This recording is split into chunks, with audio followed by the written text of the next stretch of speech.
Hi friends, as earlier we read the methods of preparation of haloalkanes and haloarenes from alcohol. Second was from hydrocarbon and third was from halogen exchange, and today we are going to study that halogen exchange method. In that the name itself is telling halogen को exchange करो, मतलब ये x और i को interchange करो तो आपको क्या मिलेगा, Ri मिलेगा.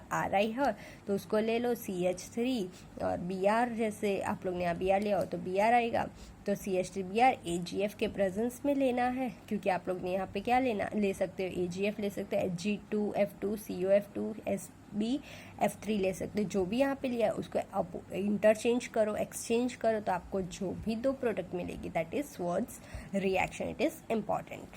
और in text question you just read it.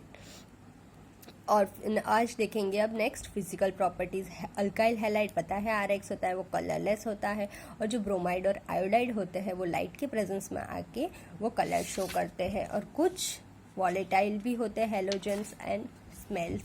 और आज हम दूसरा देखेंगे मेल्टिंग एंड, उसी में ही फिजिकल में मेल्टिंग एंड बॉइलिंग पॉइंट है. ठीक है, उसमें फ्लोरीन, क्लोरीन, ब्रोमीन, आयोडीन है. जैसे हम लोग नीचे की ओर बढ़ेंगे 17th ग्रुप में तो आयोडीन का मास सबसे ज़्यादा रहेगा. मास ज़्यादा रहता है तो उसका बॉइलिंग पॉइंट ज़्यादा होता है. ये हम लोग कॉन्सेप्ट यहाँ देखेंगे कि boiling point is directly proportional to molecular mass, और boiling point is inversely proportional to the branching. जैसे जैसे ब्रांचिंग बढ़ेगी वैसे वैसे बॉइलिंग पॉइंट कम हो जाएगा. ठीक है, तो देखो हम लोग ये इतनी चीज़ देखने वाले हैं, melting point, boiling point, density, solubility. ठीक है, इतनी चीज़ देखेंगे, उसमें boiling point is very important. ठीक है, ये दो ही कॉन्सेप्ट से आपको पूरे क्वेश्चन सॉल्व कर देने हैं. जैसे कि आप लोग को यहाँ बताया कि आयोडीन का सबसे ज़्यादा है आर आर आर आर, मतलब अल्काइल कितने भी हो, CH3 मिथाइल इथाइल जो भी अटैच हो, लेकिन ये बॉइलिंग पॉइंट सबसे ज़्यादा किसका होगा, आयोडीन का. क्यों? क्योंकि आयोडीन का मास सबसे ज़्यादा है. मास ज़्यादा है तो यानी उसका बॉइलिंग पॉइंट ज़्यादा होगा. उसमें Br, फिर Cl और F. ठीक है, उसी तरीके से ये आपको ग्राफ समझाया गया है कि जो रेड कलर्ड है क्लोराइड्स है, ब्रोमाइड्स है और आयोडाइड्स है. तो देखो ये क्लोराइड्स, ये ब्रोमाइड्स है और ये आयोडाइड्स है. तो सबसे आयोडाइड का सबसे ज़्यादा ग्राफ दिखाया है जब आप लोग ने CH3X लिया हो, और CH3X यानी मिथाइल ही अटैच है तीनों में, और यहाँ पे आयोडाइड, ये ब्रोमाइड और ये है क्लोराइड. उसी तरीके से दो इथाइल हो तो भी ये आयोडाइड का ही ज़्यादा है, क्योंकि उसका मास ज़्यादा है, बॉइलिंग पॉइंट ज़्यादा है. मास ज़्यादा है, बॉइलिंग पॉइंट ज़्यादा है. ठीक है, उसके बाद अब आता है कंपेयर. ठीक है, अल्काइल हैलाइड्स. अब ये एग्जाम्पल एक देके एक्सप्लेन किया है आप लोगों को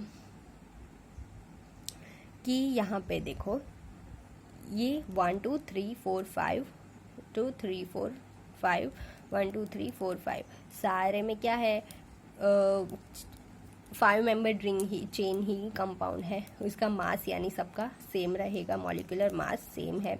Br ही है तीनों में. अब तो फिर हम लोग ने फर्स्ट चीज़ देखी कि मॉलिक्यूलर मास सबका सेम है, यानी अपना फर्स्ट कॉन्सेप्ट अप्लाई यहाँ पे से हम लोग डिस्टिंग्विश नहीं कर पा रहे हैं. अब सेकेंड कॉन्सेप्ट लगाएंगे, क्या है, boiling point is inversely proportional to the branching. ठीक है, ब्रांचिंग जितनी ज़्यादा रहेगी उतना उसका बॉइलिंग पॉइंट कम होगा.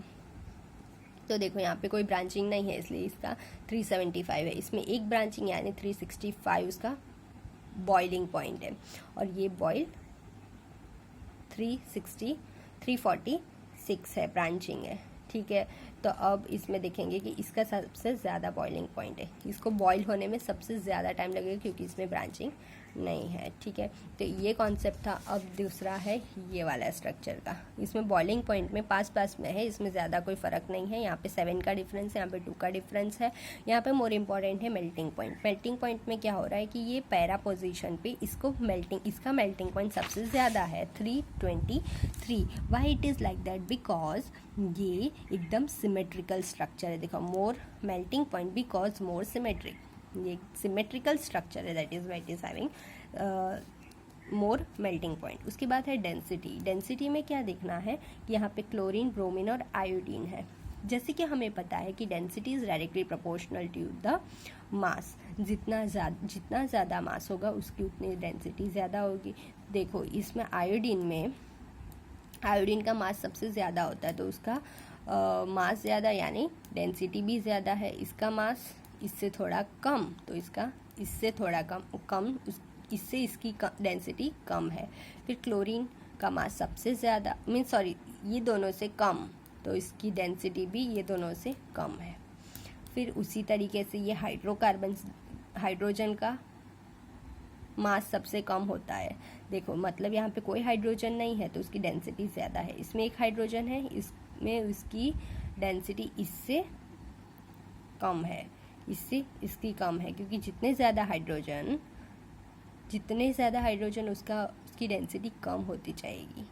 ठीक है। और नेक्स्ट है सॉल्युबिलिटी में तो ये लोग यही बोल रहे हैं कि अल्काइल हैलाइड जो होता है वो वाटर में सॉल्युबल जल्दी से नहीं होता है। इस स्लाइटली मीन्स थोड़ा ही सॉल्युबल हो सकता है, लेकिन उसको अगर हम लोग किस में डालें, सॉल्वेंट में डिप कर देते हैं कोई सॉल्वेंट में, तो वो इजीली सॉल्युबल हो जाता है, क्योंकि वाटर में ये बॉन्ड जल्दी से ब्रेक करके अटैच नहीं हो पाता, whereas in solvent it attach easily. और ये इंडेक्स क्वेश्चन भी 2 index questions you have to solve. Okay, and next time we will see at last we will see this 10.6. next time we will see that 10.7 that 10.7 we will see. And today's homework, read this index questions and question number 5, 10.5 and 10.6 you have to solve in your notebook. And melting and boiling point chain, you write down this in your notebook. Okay, thank you.